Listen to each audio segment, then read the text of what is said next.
Welcome back to the workshop. Today we will be going through just further refinements of what was done in the last episode. So just a quick recap, Nandan did moving platforms and this parallax background and fancy camera stuff. And then in the other scene, which I actually hadn't, I probably should have tested this first, but I believe it should all work. Yeah, okay, this is the top-down-esque thing. And there's dying and things. Okay, so I guess first order of business. Well, actually, Jordan just joined too. So do either of you have any questions? Have you been able to follow along up to this point? Is anything, I see something in the chat.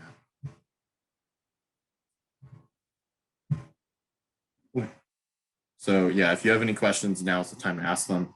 If there are no questions, I have some cool things to show. Okay. I had a little issue, so then I just kind of downloaded the thing from the GitHub.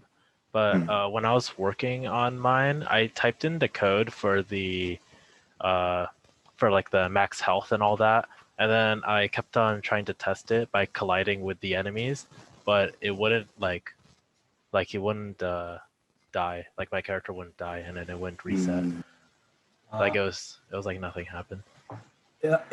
Well, the thing is, so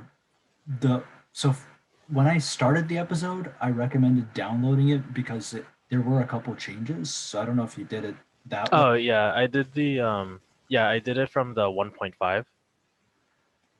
Okay. 1.5. Like or which package? Oh, actually, I think I did save it like that, right? Yeah, there was like 3 of them, and then one of them was like 1.5 and then 2. So like I set up one for the one from the start of the video, and then I set up another one where it was just like the finished product.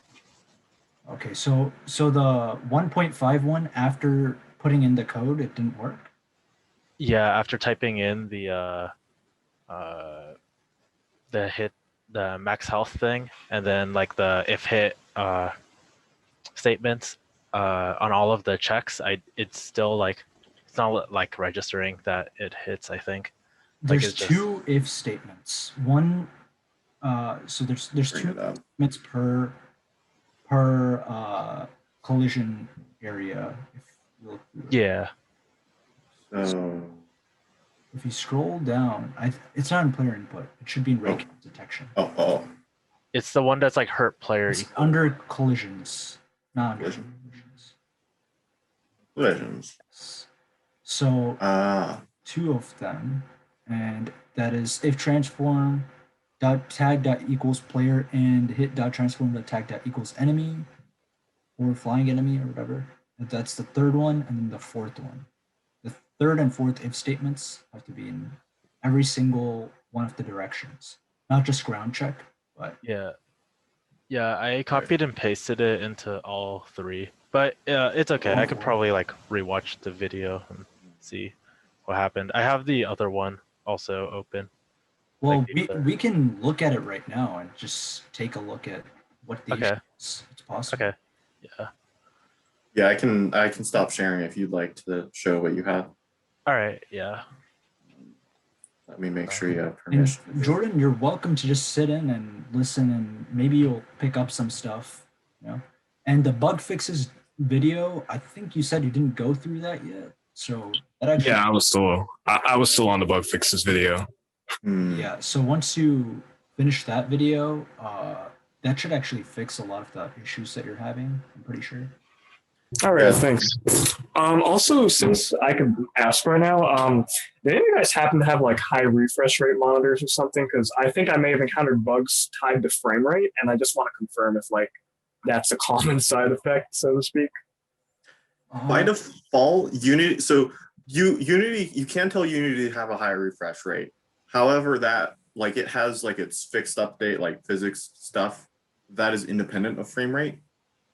There's a chance that some things might affect it, but generally it shouldn't be a factor. Like I know I don't have anything especially fancy, so. All right, thanks. Because I was wondering, because it seemed like my units, because in the video, Nanda, and I believe you meant you had to do like 5 units as your movement speed, and I had to do like 0.5 or something like that. That so I was wondering if maybe you're multiplying by time dot. You're not multiplying by time dot delta time. I can I can show this after we're finished up in Lawrence. I can show you at least my guess as to what's going on. Okay. All right, thanks. I'll bring it up later. Okay. I'll take a look at the code again later. Okay. Okay.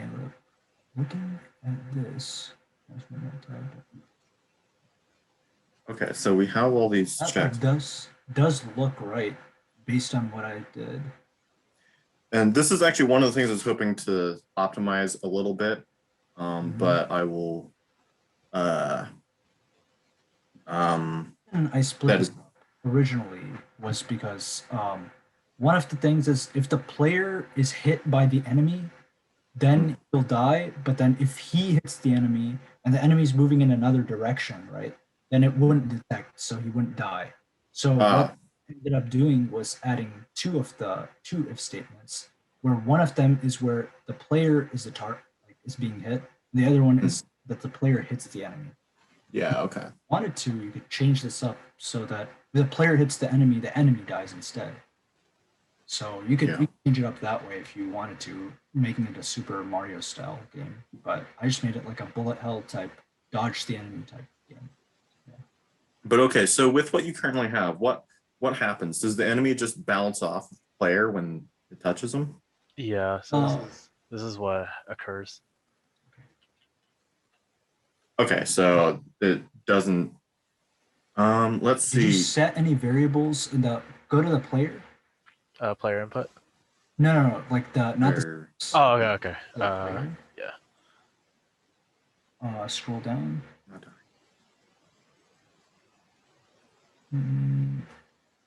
next what there's one. That's strange. Maybe the layer mask? Layer mask? No, that still should, because the enemy's bouncing off, so it's definitely detecting that. Yeah, it's collision is good because it's not going through us. Oh, what are the tags on the player? On the player? Yeah, on the player and on the enemies. The player has player tag. Okay. And then enemy has enemy tag, and then flying enemy has flying enemy. And then what layers are they on? Because right now it's showing, you have to add layers. Oh, okay. So do I just place them on default? No, player, that's how you detect the collision. Wait a minute, that's weird because... Oh, okay, because I just took it from the GitHub file. Yeah, because the way it does it is it imports a Unity package into it, but it doesn't actually add the layers. That's why I think I said at the start of the video, you have to set up the layers. Like that's, okay, that's my bad then. No, I can fix that in the future later on. I have All right, thank you. No problem. That could be one of the reasons. It's possible. Okay.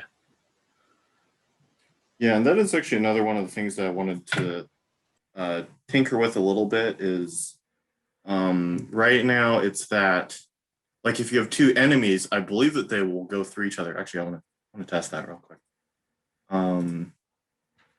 I believe if I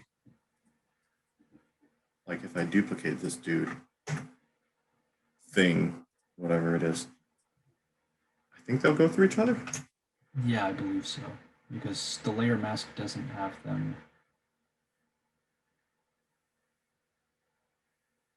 Wait, where'd it go? They're both.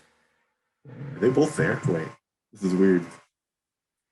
Ah, there we go. They were in sync somehow. That's weird. Somehow they become sync. I don't know. That's funny. But yeah, so that is one thing I wanted to fix. There's a way to make it so that they can they like right now the problem is if you make it so it collides with its own layer, it freaks out because it detects itself and then thinks it's intersecting with itself. There's a way to tell it to ignore itself. Though that might be a bit more work. So I'd look into that. I'll look into that one later. But to address what Jordan was talking about, let's see. Where is, so it's transform.translate velocity. So this is a newer version of the. It should be in the player input, actually. Yes. Yeah. Okay, so if I. So, so right now the way that it's written is you have your velocity. Like if you're familiar with physics at all, it's usually like your position, so x is your position, is equal to your original position plus some velocity times time, or in this case, delta time. So your current velocity times a small time step. So then the reason we do this is not all time steps are the same. So this way you get basically no matter how long it takes between frames, it will always have the same update. So we can see this if I take this out and just move based on velocity. First off, I think it's going to move way faster.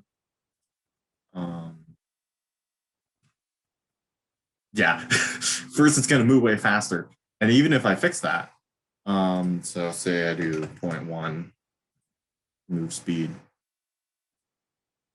it is kind of, it's weird and jittery. Yes. Interesting. But, and so that's why whenever you have anything that's based on like a time step, you want to do time.delta time to control it. And just to demonstrate what that is, let me debug.log time.delta time.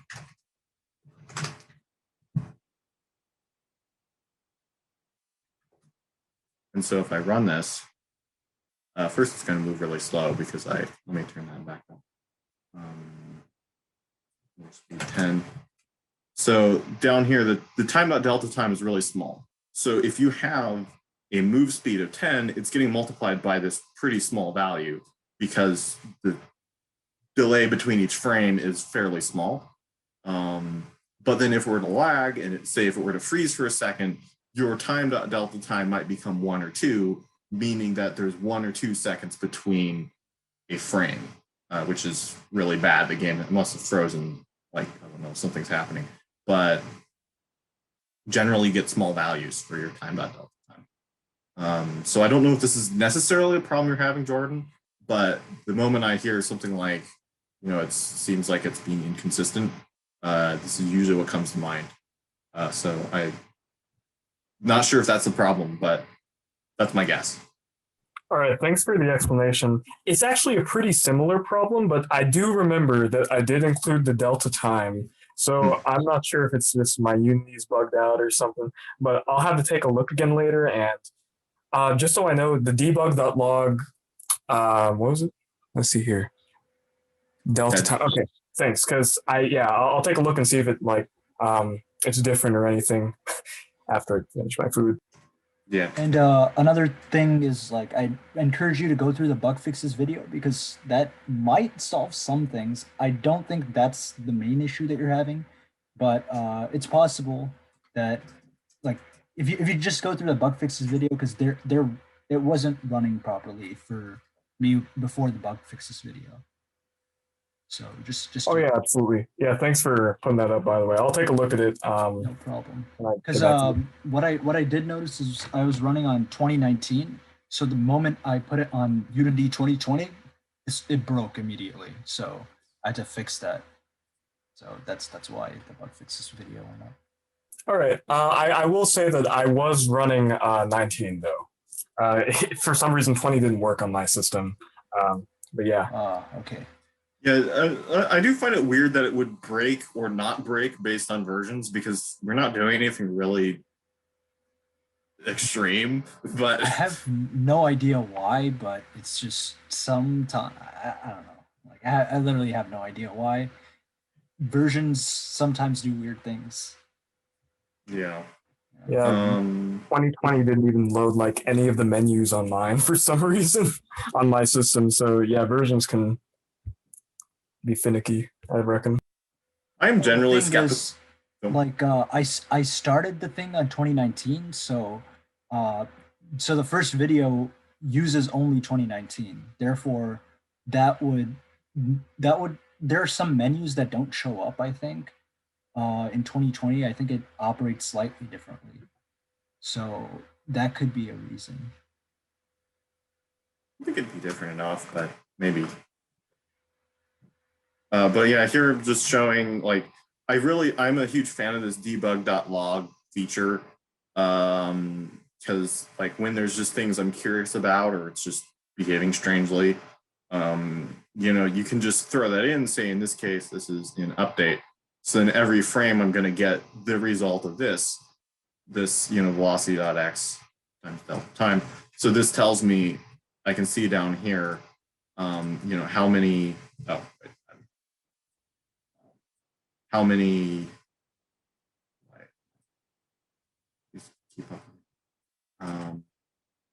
I can see how fast it's moving, and this gets us a general idea also of how big each frame is and stuff. So it's just a nice thing for debugging. Go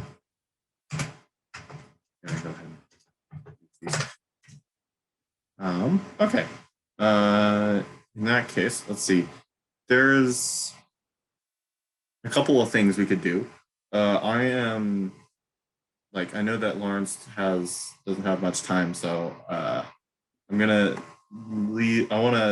Let's see. So let's see. There's a couple of things. One of which I'd like to talk about is like building like an event system, because this is something that for me personally has been a huge help in Unity development in general. Like ever since I've learned this thing, I basically use it in every project. It's just makes it much easier to design the code and stuff.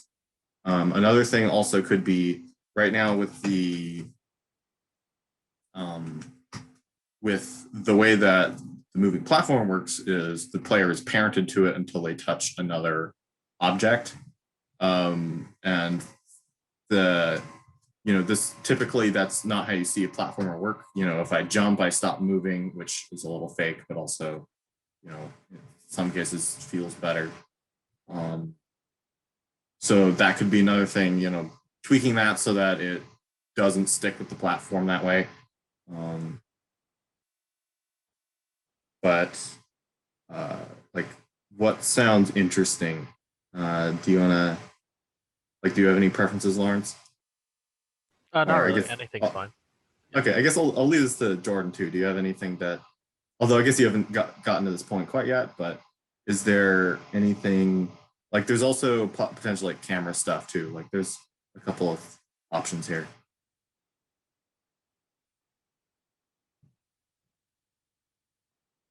But I guess in that case, sorry, to be honest, I'm not sure. Sorry, I'm kind of trying to multitask a little here. I wish I could focus on this more, but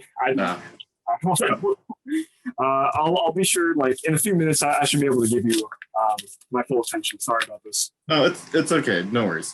Let's see. So I guess then we'll talk a bit about the event stuff, and this gets into right now when you die. If I go off the bottom of the screen, it's just going to reset the scene. And this is fine especially for if you're just testing stuff and things, but usually you'd want to have say a game over screen, or you might not want to reset the level, but instead just put the player back somewhere else. You might want to have a more you might not want to restart from the beginning. So this is where there's a way using events. We could build this so that it's something that's very flexible, and then you can control what happens without even having to touch the code. Like you just build the initial set of code, and then from there, it's something you can change just in the editor. So let's see, it's been a little while since I've messed with this. But so what we're going to do is make it so that when the player dies, it sends out an event. And then any object that's interested in knowing when the player dies can listen for that event and then do something. So, you know, we could do a game over screen or respawn or whatever, just using that based on that event. So first, we will want to make a new script. So this will be, we will just call this, let's see, what shall we call this? I don't know why my mind is blanking. I'll just call this my game event. This will be something pretty generic. So it's just an event that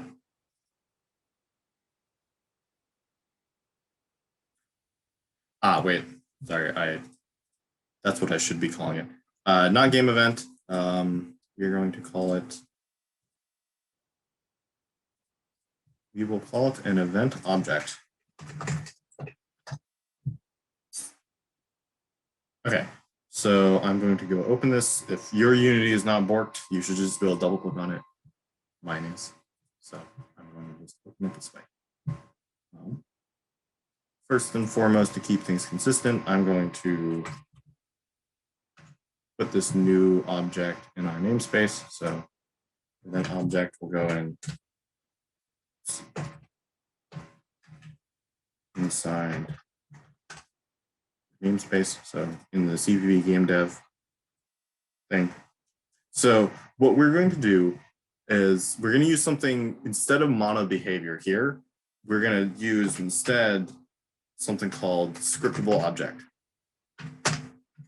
And what this is going to do is it will make it so that instead of being an object in the scene, it's an object in our project, which I'll get to that in a little more into that in a second. Here it is, we're gonna need to make it so we can create this thing. So above the class object, you do create asset menu. It's I forget what it's called, not a property.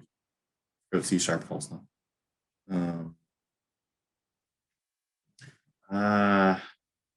Shoot, I forget what it was.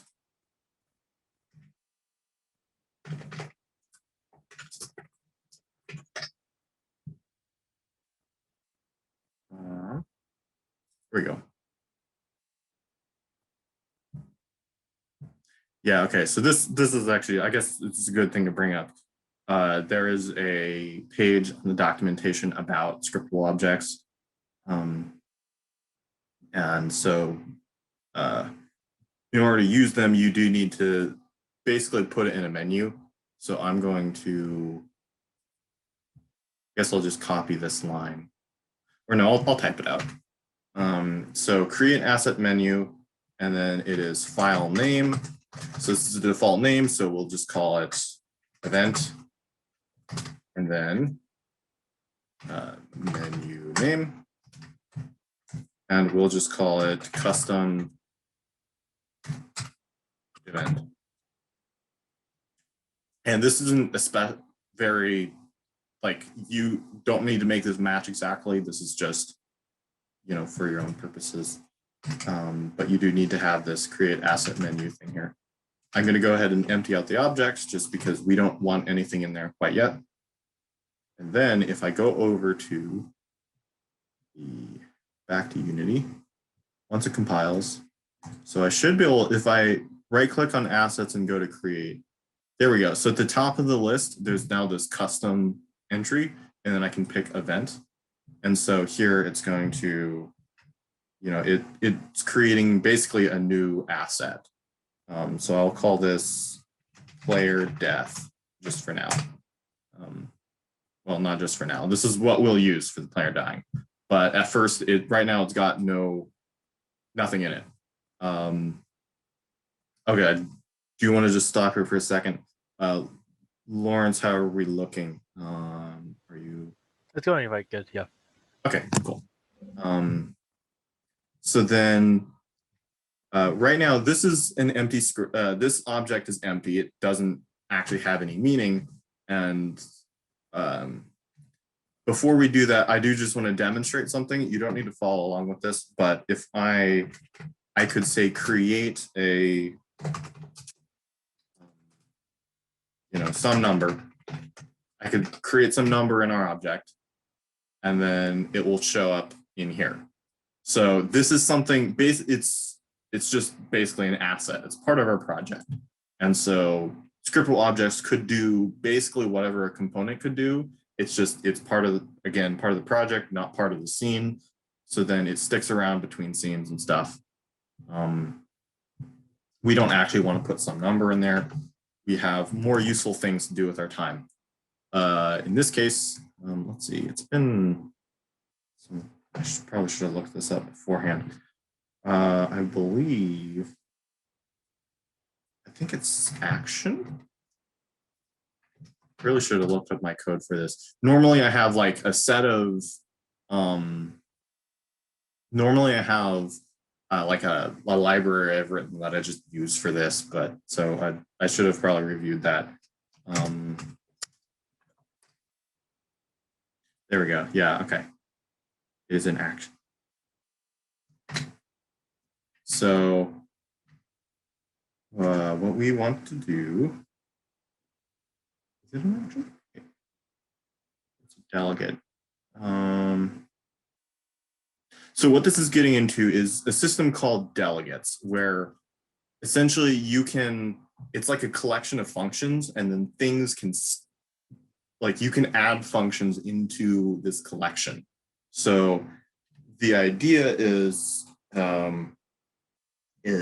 we basically we have our event, and then things can say, I'm going to send this event, and then other things that are listening in, they've added in their functions that get called. So then it is basically a function that just calls other functions. But that ends up being surprisingly useful. So I know I'm going to make this private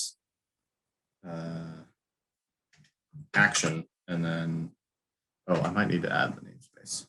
Yeah, okay, it's in system. So I'm just going to do system dot action, and then I believe it'd just be no, not event. That's taken over. Let's see. We'll call this listeners.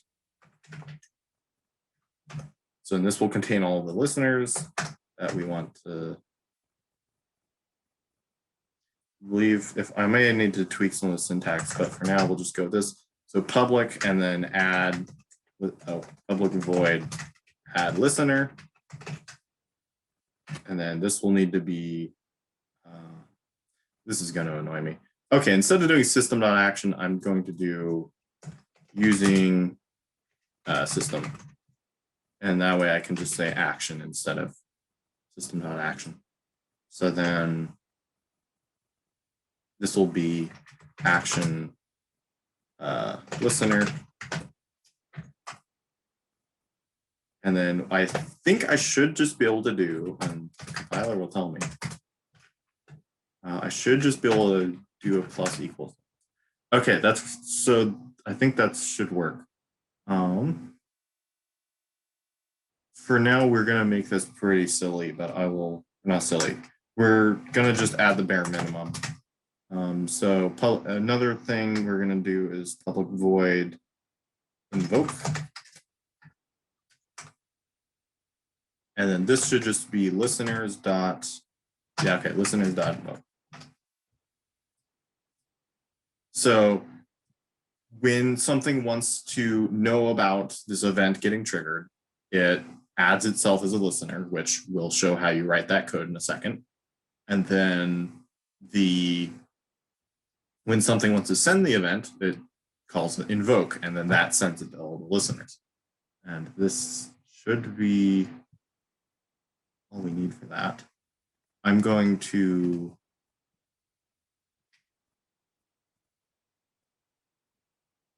first, I do want to test this.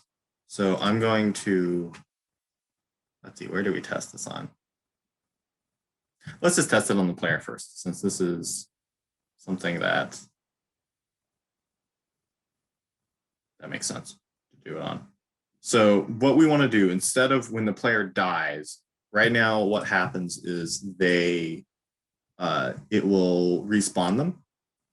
So instead, I'm going to go into this respawn line and say, wait, it actually added. So up here in variables, these are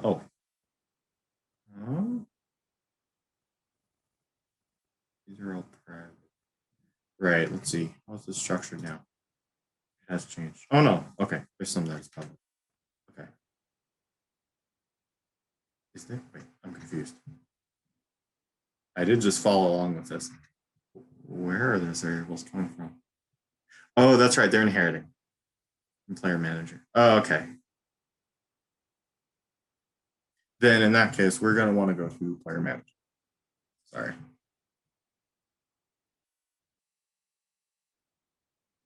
Okay, so in player manager below max health, I'm going to do serialized field, protected, and then event object on die. So this would just be whatever gets triggered when we die. And then down here in player input, over in respawn, now instead of doing the scene manager.load scene stuff, we're going to do on die dot invoke. So then this is what gets called when player dies. And then just for testing purposes,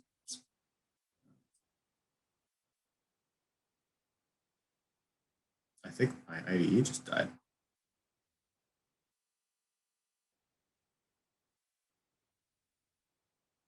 Well, well. Did Visual Studio just crash? Yes. Oh my god. Rip. all I did was I just dragged the tab around accidentally, and it's just like, this is not legal. You should not be allowed to do that. Okay, so right now I'm just calling this invoke. Rather than, I just want to test that this is going to work. So I'm going to add a debug thing, but I believe this should work. Invoke.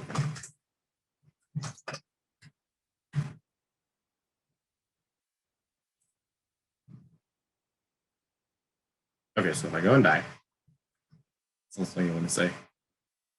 Oh, that's funny. Why is it dying? Oh, I know why. Let me comment out for a second.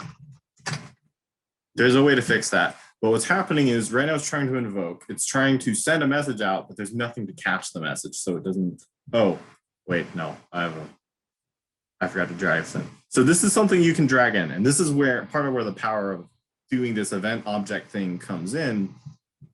I have to drag and drop this in, which seems like more setup, but that means I could say I have, this event that triggers when the player dies, and have a different event that triggers, say, when a boss dies. And then I don't need to write any extra code between enemy and boss death. It is just different events that get triggered, and then I have different things listening for those events. But so with it knowing where to send the event to, I should, there we go. Okay, so it is invoking the thing. So this is invoking line is getting called from our event object. So let me uncomment this. That I don't think that line is breaking it, but if it is, there's a fix. Okay, so it is, before I show the fix for that, I'm going to actually show how to use this thing. So at the moment,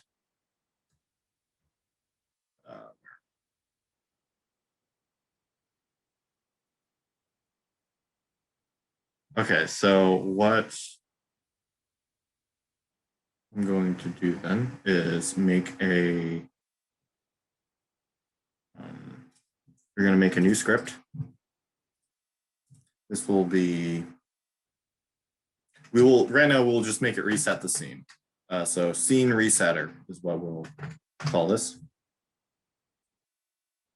Oh, and I guess before I dive in on this, how are we doing? Am I going too fast? Is something broken? Like, It's going good. Things? Going well. Okay. Yeah. Okay. So this scene resetter is going to be very basic. What we're going to do is we will have a reference to an event object. So trigger event, or I'll just call it trigger. And then void or private void. I guess I could have actually done this on, I didn't need to delete anything. Private void start. So then on start, we'll register ourselves. So I think you misspelled start. Tart. It's been a long time since I've had a Pop-Tart, okay? Now I'm hungry. Actually, before I do, let me write another function. Private void reset.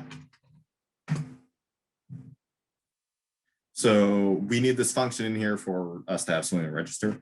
So what we'll do is we'll say on start trigger dot add listener. And then we're going to do something that if you've never done function shenanigans before, this will look a little weird. I'm just going to do reset, like as if it's a variable. I'm just passing in a function. So this is saying when the event gets triggered, call this function. And this function, let's see, I need to, what? Just this. Wow, okay. Okay, that's the wrong thing anyway. There's this whole scene manager thing. I'm going to copy that out of player input. So scene manager.load scene, blah, blah, blah, blah, blah. Right, in player input, we also need to yoink this.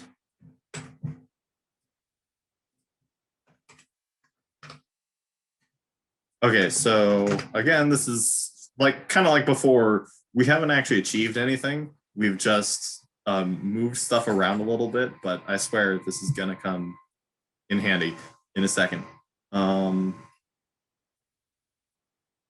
Let's see. We're going to need a game manager. So I'm going to, in the scene, I'm going to create a new object. So create empty, game manager. I'm just going to reset this because I can.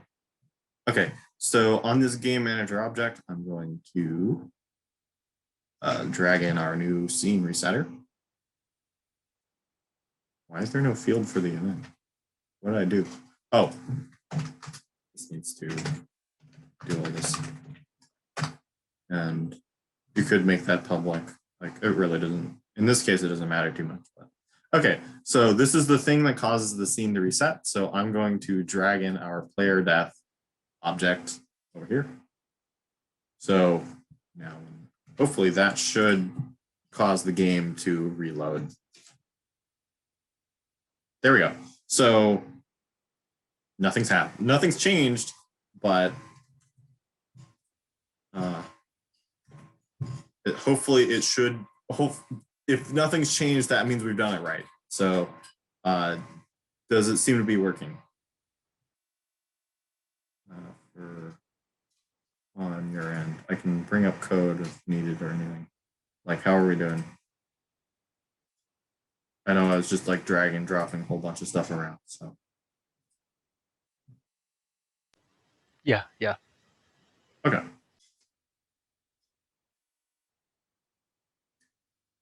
So at the moment, this is kind of a dumb system. Like we haven't actually taken advantage of what we're doing.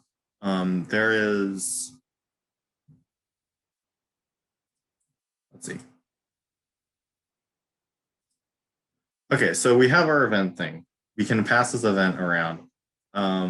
And so what I'm going to do is make it so that I'm going to try to go quick because I know you don't have too much time. I'm going to make a new script and call this event listener. So this is going to be, that scene resetter was very specific. This is going to be a more general thing for catching events. So this is essentially going to be the same. I'm just going to copy this scene resetter and paste it over here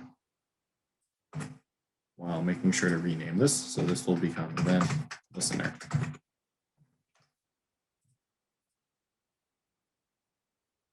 Okay, so what we're going to do is, instead of doing reset, there's this thing called Unity events. So I'm going to say using Unity engine dot event for events.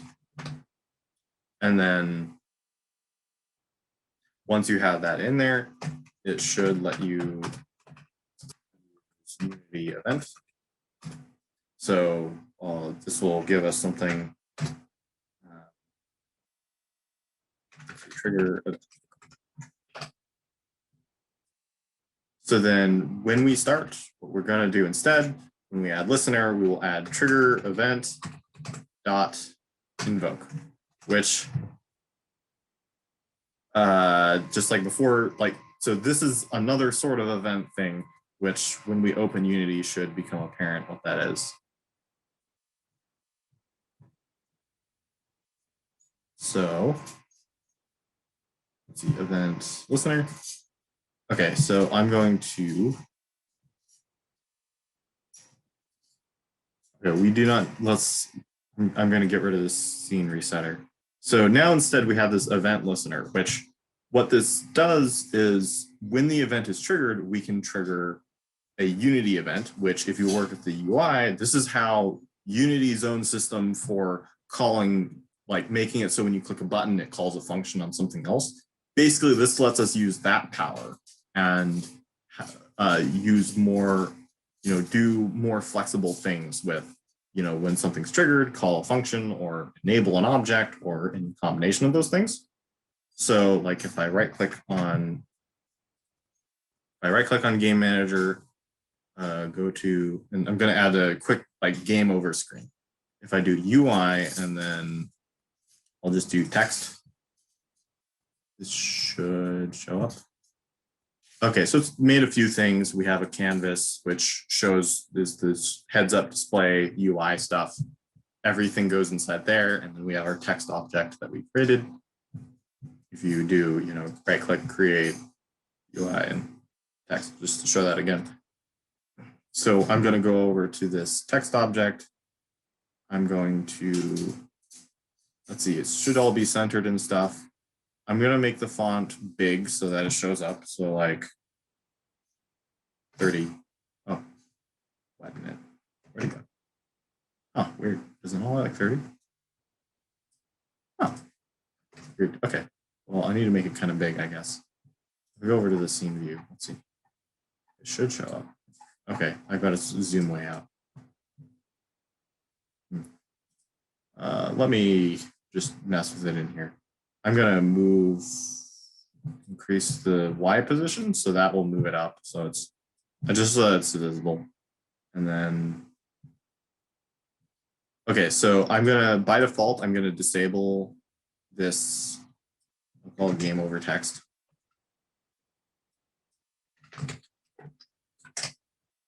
And then this will just say like, you died.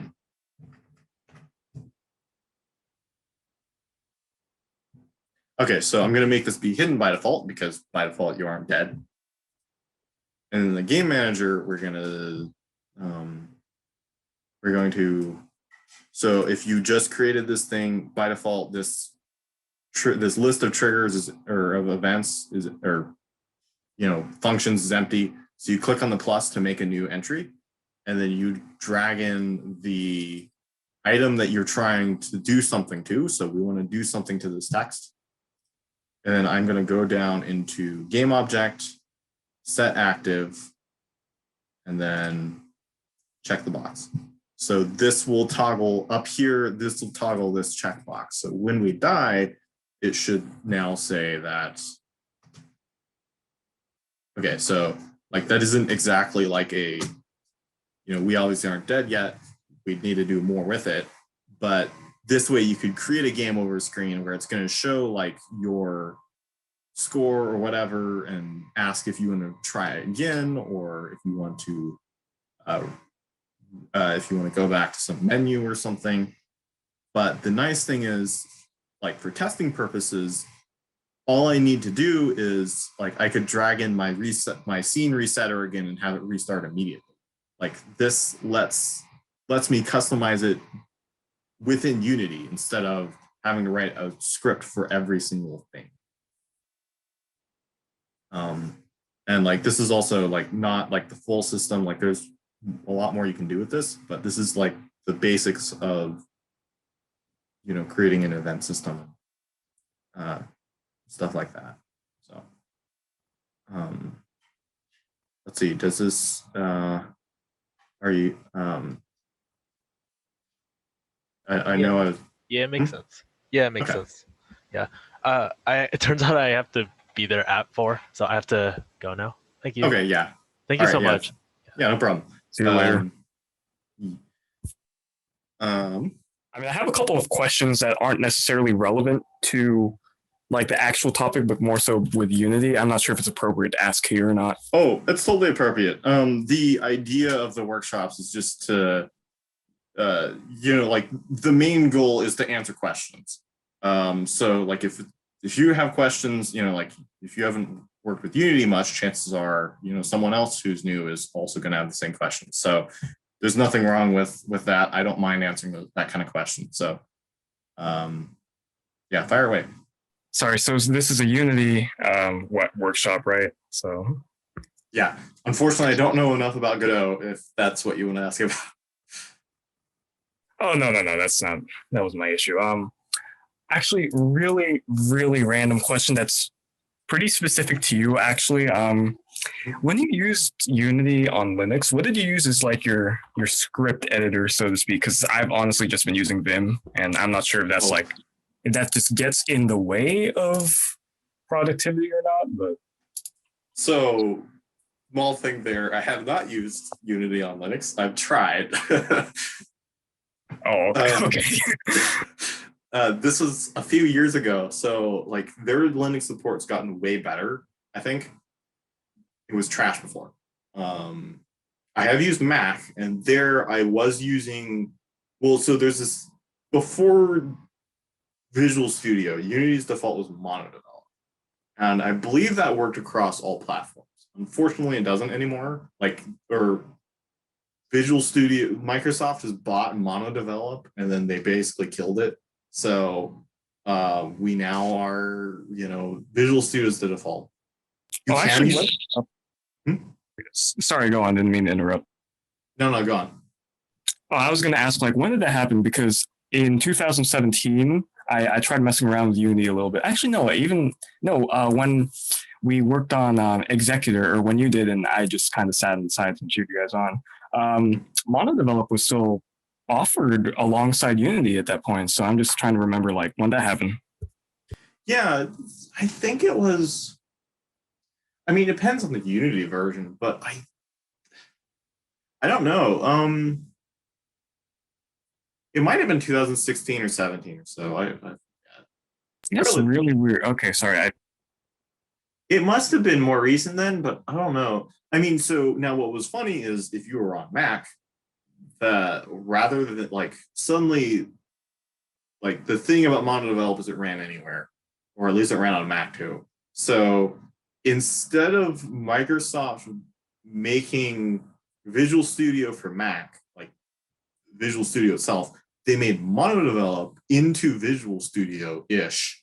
So what was on Mac was essentially the old monodevelop, just rebranded as Visual Studio, which was kind of dumb, but I know some, my brother had for a long time, he was on a pretty old laptop. So when he would work with Unity, he would just use Vim. You can do it. I really do prefer, like, if I'm typing in here, I can say trigger event dot. Oh, well, I did it. So, you get IntelliSense, so you get all of these, this nice list of things. Basically, what replaces that is you need to, like, I can look up Unity event and then get all their API here. So if I'm just working with Vim, you're going to have to look up a lot more things, but you can do it.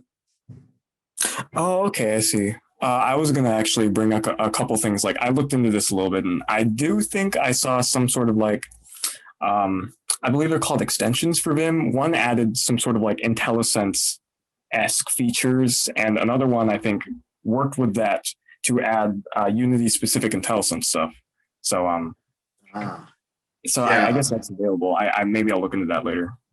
Yeah, that would definitely be worthwhile. Like, even if it doesn't give you, like, it's really convenient. Say, like, this event object thing is something that I've written, and IntelliSense will tell me, IntelliSense will tell me what, it will list out the things I've written. This add listener function isn't something that came with it. I wrote that, but so it's possible what you're talking about might not have that specific aspect of it, but at least getting, that's not as bad because that's stuff you've written. Getting Unity stuff is very convenient because there's a lot of things here. So that does sound intriguing, and I'm kind of curious. So if you have anything interesting to bring up about that later, I wouldn't mind hearing. Because all right, sure thing, thanks. Okay, sorry, I got a little off topic, but or a little sidetracked in what I was thinking. Nandan's GitHub page, it's just the repo itself has each individual episode, right? Yeah, and I need to bring this up with him because it's possible to actually have the entire project on GitHub. What he's been doing is on the where is it?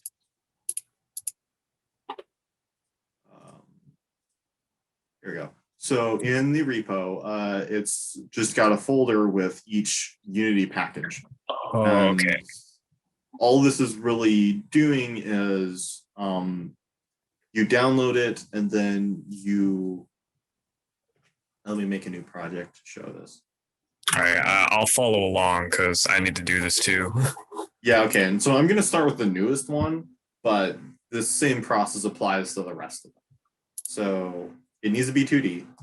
Okay. And then I'm going to call this Miniseries 2, but call it whatever you want. I'm only calling it 2 because I already have Unity Miniseries in my folder. So okay. Default looks good. Okay. Let's exit Vim. But yeah, okay. I've seen some really interesting things with Vim. I was like basically full on IDE level stuff, and I was pretty impressed with it. Do you use Vim for most of your just random coding projects or whatever? So if I don't use Vim directly, I use Vim extensions on everything. Oh, okay. So like right now this is Visual Studio, but like I am, Oh, you have Vim? I didn't know you can get Vim mode on that. That's really cool, actually. Yeah, it's super convenient. Especially when I'm doing like my voice activated stuff. I have it all set up to work with Vim specifically. So anything that supports Vim, my thing works with. It's pretty great. Yeah, that's really cool. Okay. Because okay. Yeah, I was wondering if using Vim itself would help with your workflow, but okay, I see. So yeah, I mean, I think that you can still get plenty done without it. It's just like I literally grew up using it. I kind of can't go without. Oh, you grew up on that. That's pretty that's pretty hardcore. It's like when it's like in the olden days learning to hunt with your dad, but it's like learning to use Vim with your dad. Literally, that's what happened. Yes. Like, because my dad's also a Vim nerd, and so he was like, when he was first showing me how to do programming things, it was C on a command line. So we used Vim, And it was just like what we used. And for a long time, I was just like insert mode and saving and quitting. That was all I knew. But gradually, That's I was still all I learning. know. Okay. Yeah, gradually I was learning more things, and especially doing the voice activated stuff. There's all sorts of fancy navigation stuff. Like I can go forward like 3 words, or like I can go to line 9. Oh, I have a question. You know how in Vim normally at the bottom it kind of shows the commands you type in? Is that here on Visual Studio, or is it like old school VI? It's down here. I can do. Oh, I just haven't been paying attention. No, it's fine. It's kind of weird now to the way like normal Vim is like, it's just down there. So here it's a little wonky. Let's see. Okay, I finally did the thing. I don't know how long. If your computer's still. Oh, I'm good. I actually loaded into it earlier. Okay. Yeah, mine was just like figuring things out. Yeah, I know it happens. Okay, so after downloading the projects, or after downloading the Unity package, actually, I'm going to do it just from in here because it works everywhere. And the assets drop down, it is import package and then custom package. And so I just have it on my desktop. Which episode is this? Just so I. This is the latest episode at the moment. Okay. So this does require a little more setup to get working, but okay, I got it. It should all work. Like doing this setup with an older version will also work. It just works. Yeah, pretty much. All right, let's try it out. So it will get you this list of things that it's going to add. Okay. This is all fine. And it's going to take some time to import it. Okay. All right, I think it's good for me now. Let's see the scripts and make sure. Oh, random thing I want to ask. How did you change your project view to have the drop-down menu show up like, what's it called? Show all the files within the drop-down menu without having like click inside and then you see like this little box. Okay. Yeah, this is something that I forget if Nandan talks about it. So on the project view and like wherever you have it, there should be this 3 dots. By default, it's this 2-column layout. Nandan had it switched to 1-column layout. So okay. This view.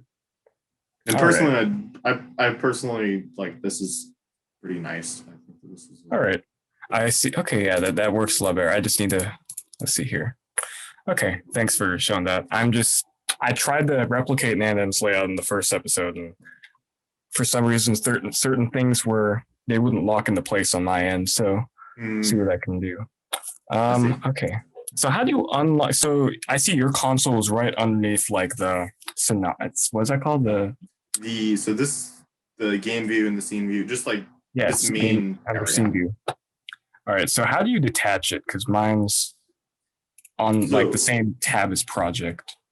So like you mean it looks something like this, or? Yeah, that's what it looks like. Yeah. So you can just drag the tab around. Yeah, and you can stick it inside other things and stuff. That's okay. Oddly, it doesn't work on my end. I think this might be. This is probably something to do with my specific setup because I have a very unorthodox like hipster setup. So I think maybe certain things just don't work the way they should because this was optimized for like GNOME or something like that. Yeah, it's possible. I tried to make it work. Right. Yeah, no problem. I'm just, I'm the one who has to like find my way around these things because I have a very specific I have very specific preferences. That's no problem. Don't worry about it. Thanks. So. Yeah. Okay. Yeah, I mean, there should be a way, but yeah. I don't know what it is. It's not like I don't know. I don't find the default view like so bad anyway. But anyway, let's see here. So platformer scene. That's what you guys have. Okay. Yeah. Oh, actually, wait. Which version are you using? Because I just realized there is some stuff that might differ a little bit. 19.4.20. Or not that. I mean, so when you open platformer scene, do you see this background or do you see? Okay. Yeah, that's what I see. So right now, if I go into the scene view, and like right now the level is behind the background. How do you? Okay, never mind. I got it. Okay, I see. Oh yeah. So right now in the scene view, game view is what you'd actually see. How do you scroll out like more than just step by step on the scroll wheel? I'm using the scroll wheel, but It's in very small increments for me. That's why I'm wondering. let's see. I know. Okay, yeah. So if you hold down Alt and then right click, you can also. Oh, okay. I see. Yeah, thanks. And I don't actually. I'm curious to know this. If you are doing this and then you go off the top or bottom, does it loop? Off the top or bottom? Yeah. Okay, so I go off the top. It just keeps going, and then I hit the top of my screen, and then I scroll to the left. It zooms out even more. If I scroll to the right, it zooms in. I wish I could show you, but I don't have Zoom installed. Okay. But actually, is there a way to? Sorry, go on. I mean, like, I don't know if you can see my cursor on my end, but like when I drag, if the mouse goes off the top of the screen, it loops it back to the bottom. I'm curious to know. No. It doesn't do that for me. Okay, so that's I don't know if it did that on a Mac. It is kind of strange. I was just small curiosity. It doesn't want that. Okay. I was thinking I was guessing it's probably a 2020 edition. No, it's been doing that at least on Windows for years. Okay, so it's probably a Windows thing. Okay, I see. Yeah, I could see it maybe not having, or that might be specific to like GNOME or something. I really don't know. Okay, really sorry about that. I should be good now. All right. Random question. Are you busy? Like, I remember you mentioned a while back that you had a lot of stuff on your plate. Yep. Are things all right? Because I don't want to like use up too much of your time, if you know. So this is supposed to run until like 5-ish, and then I'll be done. Okay. But I mean, if there was no one, then just close it. But this is time I basically allotted for this, so no worries. Okay, yeah, because I don't want to Oh shoot! Hold on, I got this. I'm getting outsmarted by my own setup. Okay, here we go. Yeah, I don't want to take your time if you really got to work on stuff. But anyways, I got the thing loaded up and everything. Okay. Yeah. So it's all cool. And like at the very this is something I should probably have anyway, because importing this project was a little bit of a hassle compared to like before. So anyone who wants to import it, this will be their guide basically. So This is a good thing to go over. I probably should have gone over this in the beginning, but like the other guy who was here, he didn't have a lot of time, so I didn't really want to run through all of that, right then. But okay. So initially, when you open it up, the background is going to be overlaid over everything, which we don't really want. So to fix it, if we go to in the backgrounds drop down, there will be all of these things. You can fix that with, so they all have this under sorting layer for each of them. It should say unknown layer. That's because when we imported it, it didn't import the layers or any of that information. We have to add it in ourselves. So I'm going to, if you click on this drop down for unknown layer, then you can click add sorting layer, and that will take us to this tags and layers screen. So from here, I'm going to add background or backgrounds or whatever. And then I will add, I'll just call it like the level layer. I think that Nandan used different names. It's just put their names. So background and level is what I'll use. So then once that's created, I'm going to go to back into back. So I'll select, let's see, we want to select everything. So let's see, I think, what is it? Okay, if you hold down Alt and then click on backgrounds, it will unfold, or click on the drop down, it will unfold everything, which we want to do because we need to select everything. So then if I have the top one selected and hold shift, I can click on the last one to select them. I have a question real quick. Yeah. Before you unfolded the 1, 2, 3, 4, 5, just clicking those won't like also include their children? I believe so. Actually, I want to try it. It might not. I don't think it will, because these are specific components. Oh, yeah. I don't think. Yeah, okay, Yeah, it doesn't. Yeah, so we do need to unfold them all. So easiest way to do that is hold shift. Okay. And then with them all selected, we're going to go to sorting layer and then pick backgrounds. And so all this will be on the right layer. Now we need to fix everything else in the level. That should be easier. In the enemies thing, the object, I'm going to basically do the same thing. Select all of the enemies and then pick level. They should show up, I think. I hope. Where are they? Wait, I am doing this right, aren't I? Wait, why aren't they showing up? This worked when I did it before. Oh, wait. Oh, here we go. It's all the way up here. Okay, so the enemies were... Okay, so this is fine. So...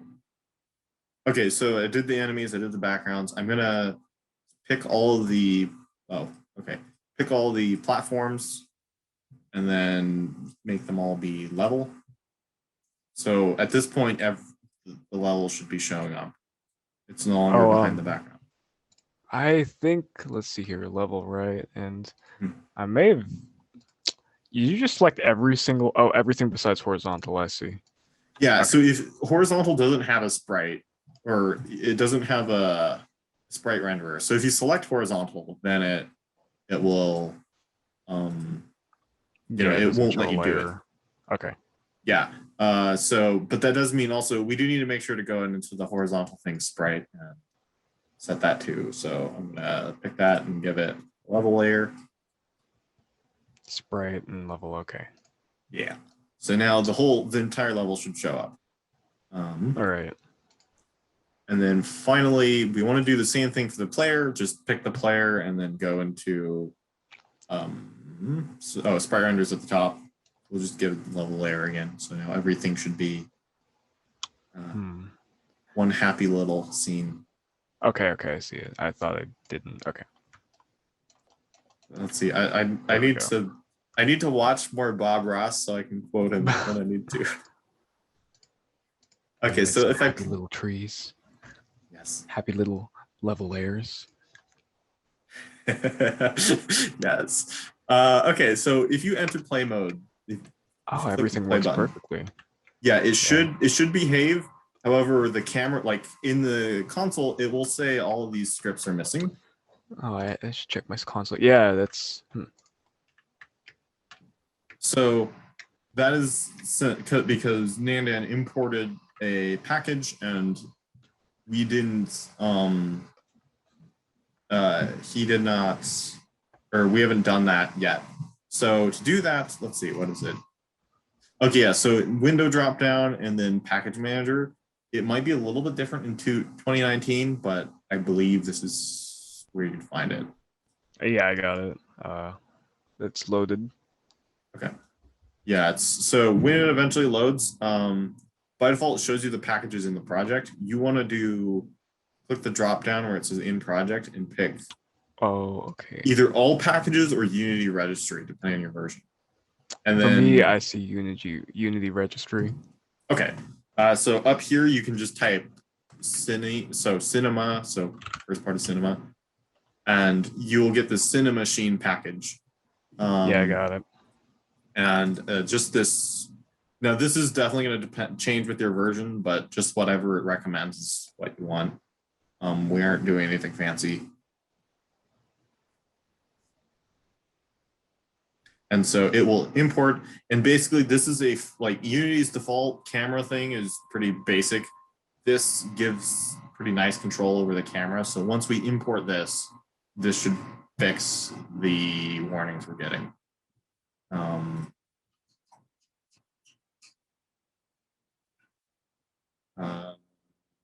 Yeah, okay, so no more warnings, but the camera's not working. So if you're at this point, then I'll show you how to fix that. My computer crashed again. Wait, when you're importing it? Yeah, it just kind of froze when it was trying to import. I think the last C# file, and then it just kind of crapped the bed. So now I gotta. I'll go and what was it called? Let's try relaunching. Actually, I'm gonna see if I can join Zoom on my computer first. Okay. All right. I looks like I got to do all that stuff again. Let's see here. Oh, all the importing stuff? That's weird. Oh, No. I see. Yeah, because my Unity just like kind of crashed before I saved any of this. So, anyways, let's see here. Under the hierarchy, I only see main camera. You probably need to go into scenes in the project and then go back to platformer scene. Oh, okay. It would have forgotten which scene. Like that's the thing. When you close Unity normally, that's where it saves which scene you're in. So if it crashes, it might go back to whatever default next time you open it. I think it was just okay. I see. I thought it was just kind of like. Actually, does Unity autosave? That's one thing I'm wondering. No, but there are some things where when you change them, it saves it immediately. Okay. So it's mostly scenes where it doesn't save it normally, and then actually there could be. I wonder if there's an autosave package. That's interesting. I never thought of that. Okay. I think I.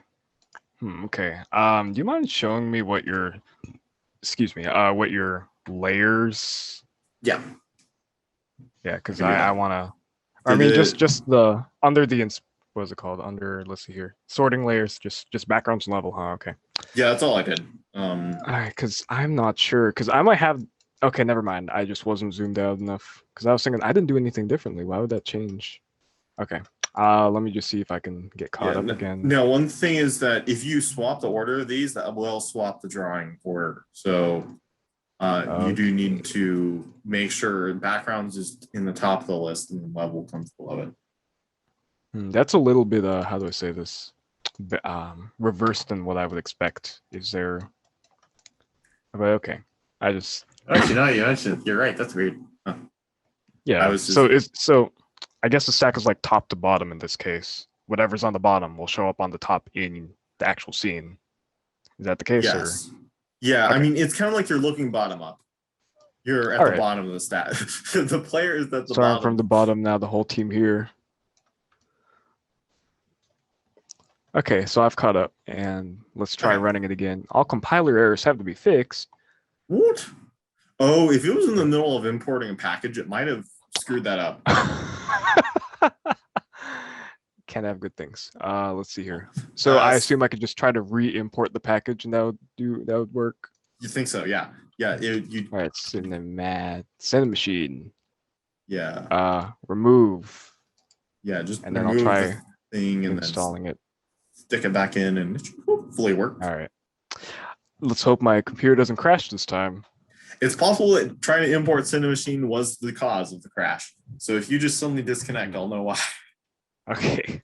Well, now it's on registering packages. Okay. Now let's click install.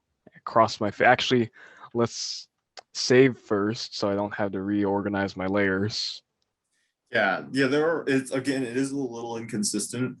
Some things save immediately, other things don't save until you do save the scene or whatever. So all right, so the game itself is definitely loading, and actually, yeah, it works like perfectly from what I can tell. Yeah. So I think maybe I just screwed up my code in my own fork of it, or my own interpretation. And I suppose I mean, it's possible. Like it is kind of like when I'm following along with code stuff like this. I actually usually spend most of my time fixing typos. It seems it's kind of annoying. It seems that it was able to properly import the thing this time. Okay, so I was able to. Yeah, it says update machine.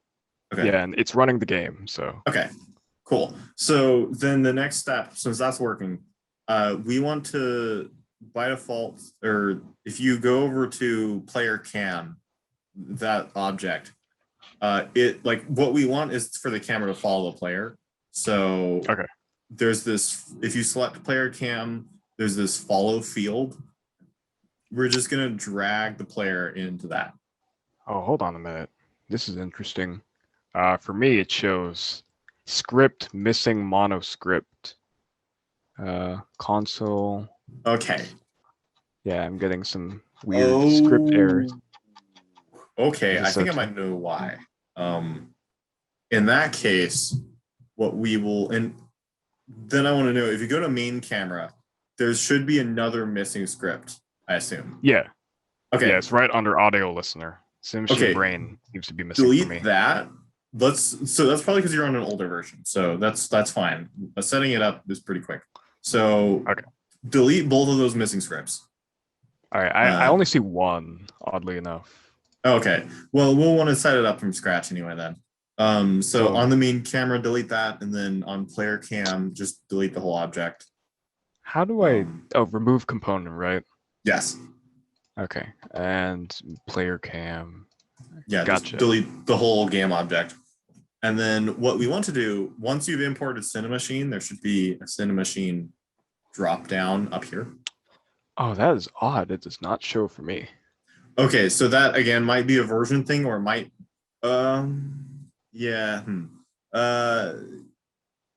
look around the drop downs. You might need to restart Unity for it to show up. All right, I will try restarting. It did not show up. Ooh, okay. Let me double check that I have it in my package manager. If you're not getting any complaints in the console anymore, you have it. Yeah, I do. No, there is nothing in the console. It's a happy little lad today. Yeah. Rarely do I ever see that. Okay, so in that case, there's a number of places it could show up. It might be in window. It might be, there in component, there is some stuff. Oh, I checked component earlier. I didn't see that. I still don't see it actually. Okay. Cinemachine, huh? Well, let's see. Then in that case, we should be able to add this manually. So Okay. on the main camera, if I do add component, I should be able to do, so we need Cinemachine Brain. What the heck? Hmm? Oh man, it's not even showing up for me in add component. Oh. Okay, if you do, and again, this changed a little through versions, below assets in the project, Packaging. is there Oh. is there a Cinemachine thing? Oh man, there we go. This folder is empty. Ah. Oh boy. I understand. Okay, I guess maybe uninstall it and then reinstall it, and we'll see what happens. Third time. Well, this is only this. Actually, this is the third time because the first time I tried, it failed. So third time's the charm. Yeah. Okay, actually, I have an idea. I'm gonna save Unity and then exit. You know, I'm wondering, should I share my screens first? So this is for posterity in case I don't know, someone else happens to try running this on Linux or needs to use 2019 and they might run the same problem. Sure. I mean, we can try it. All right, let's see. How do I share screen? Oh, okay, never mind. Oh. Should we try it or? I mean, if it works. Oh wait, I need to unshare. Yeah. Let me. Oh yeah, I was gonna ask while we're doing this. Random thing I should ask. VS Code, is it working? Do you see my mouse? I see a mouse and then I see a black Okay. screen. All right.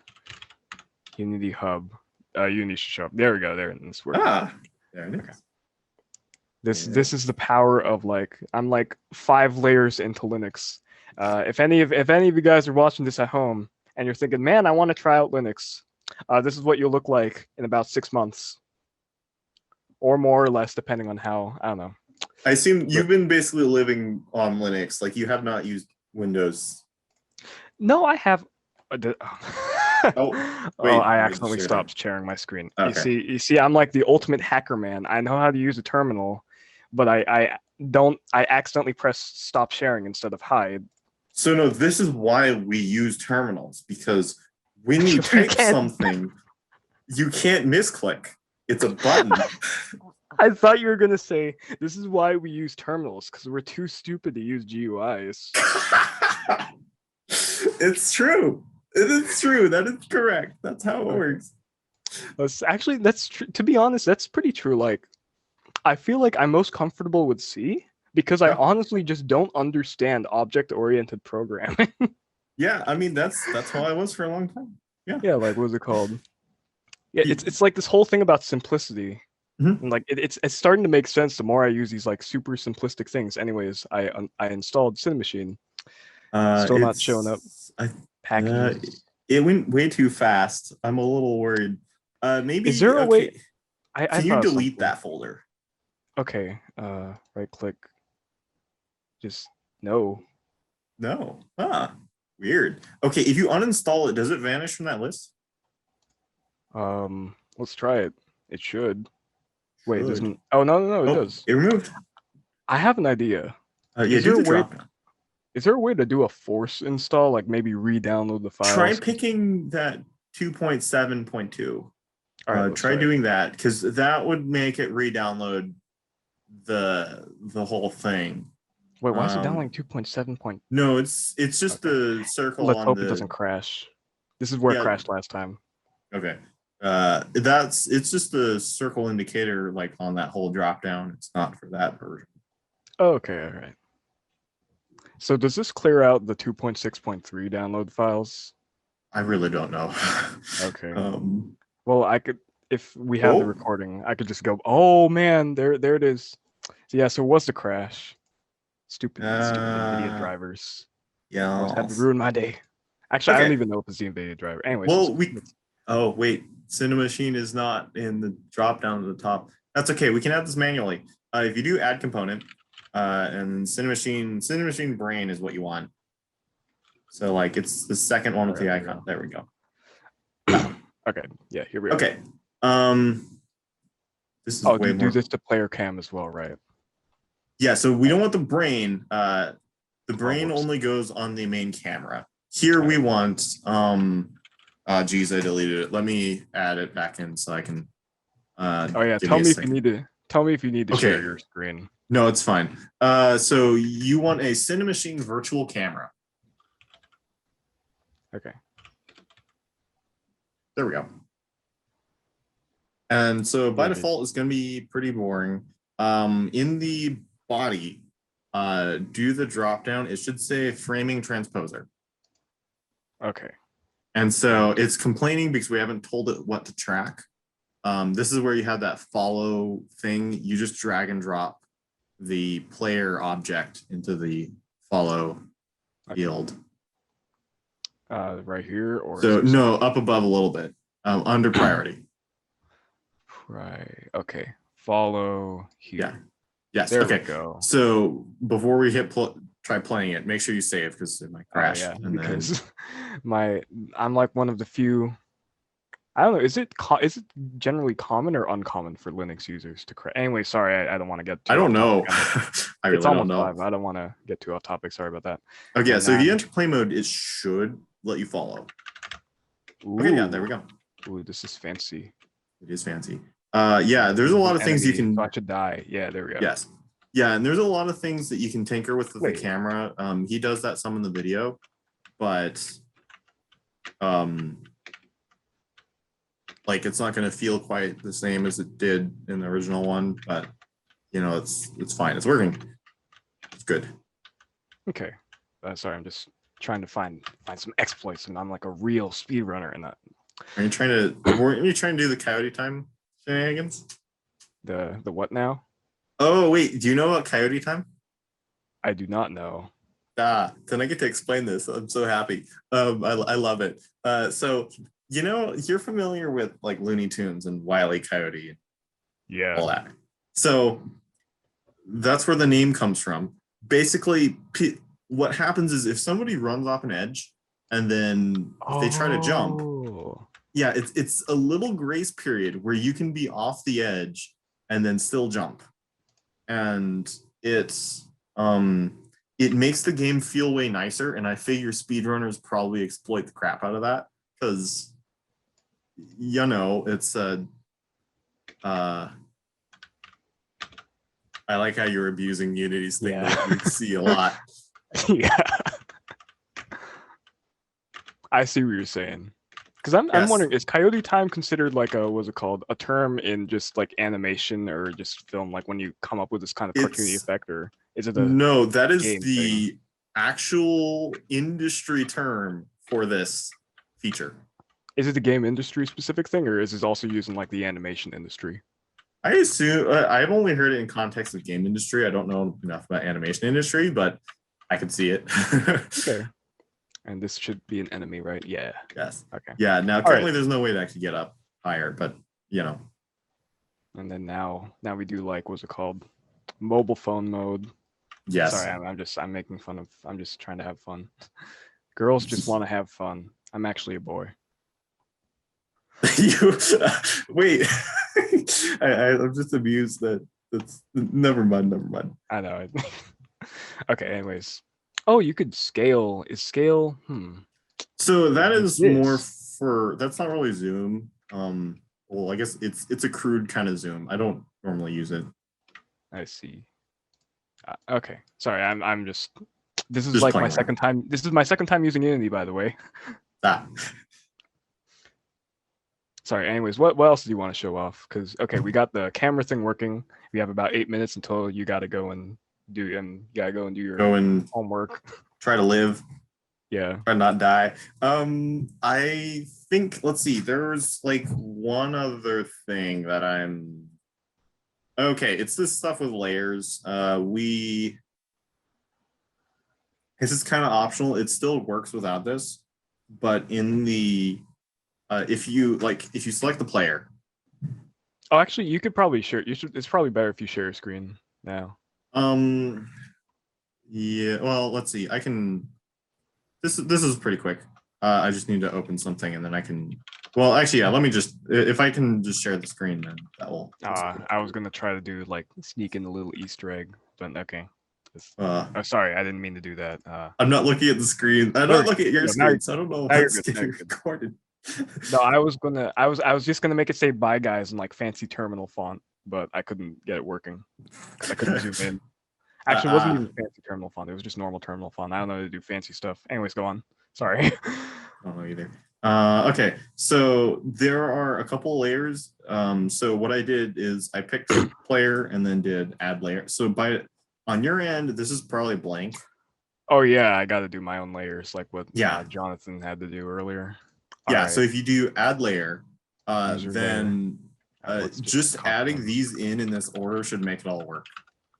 So player, platform, enemy, moving platform. Gotcha. I'm in. And then player, you make it player. So and it should know them by default because that's cool. Yeah, so the reason that's working is layers are just like internally tracked as numbers. They're not tracked by name. So even if there's no name associated with the layer, it still will remember it. So, layers just work differently because they are like kind of baked into the engine. That's how it handles collision detection. So. Okay. Oh, so layers are how collision works. Okay. That's interesting. Yeah, it's kind of weird. So tags and sorting tags are like programmer specific. That's up to, just could be used for anything. Sorting layers are for rendering, and then layers are for physics. Okay. Usually I don't use sorting layers or tags much in my own stuff. Layers are a huge thing because the physics engine doesn't operate without that. Okay. Interesting. I wouldn't have thought they were tied together. Anyway, sorry, go on. I have nothing else to add. Once you have these in, then everything should be up to speed with what the last video had. Yeah, that's it looks good to me now. Okay. Cool. Yeah, I have nothing else then, and I don't think we're going to be doing anything else really extensive in the last 4 minutes. So. Okay.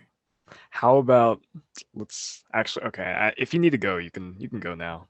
I guess, well, one thing I might as well show real quick, more just for your own benefit. If you like to tweak the level, you can like select a thing and then I'm going to do Control D to duplicate. And then that lets me make a new one. So if I want to actually get up to this higher platform, I can edit the level and make it so I can add a little foothold and stuff. It's all right. Yeah. Yeah. If you follow through the videos a little more, it will talk about that. Though, like, I should say the video series is aimed a little bit more at people who work with Unity a little bit, though. I mean, at this point, you should probably be fine. It's just, yeah, some of the things aren't going to be super thoroughly explained, but that's part of the reason for having workshops. Okay. Yeah, that's no problem. I mean, so far I've been able to follow along like fairly well, although like how to say this, a lot of I feel like I've been able to learn as I've been doing. How Cal Poly promote slogan, but what was it called? But yeah, if anyone else is watching this, as someone, I haven't used Unity before, but I should probably mention that I have like some experience in coding, so maybe that makes it easy, or like what's it called? That might make it easier for me to understand things that it might not make for you to understand things.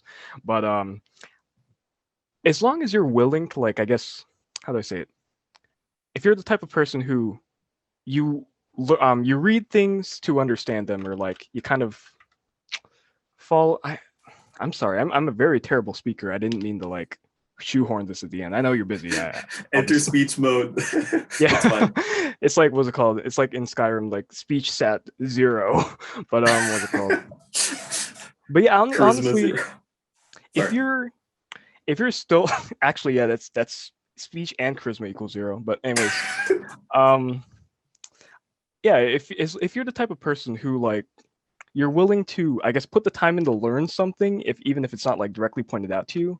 Well, actually, to be fair, Nandan's directions are very clear, and he actually he explains things as he goes along. Like I learned stuff about how certain object-oriented things work, like creating functions and like what are they called? I don't remember, like classes and that stuff. Yeah. He explains that in the thing. So okay.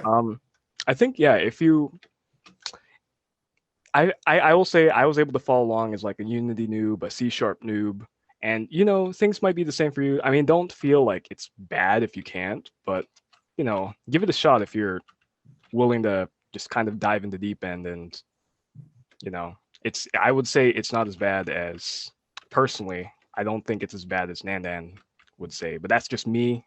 Again, I'm just one guy, and everyone's different. So. That is definitely encouraging to hear, because like this is aimed at someone who has at least a little bit of programming experience, because we've had a previous semester of workshops and things. Most of the people here most of the people who would be watching this, they had gone through previous stuff.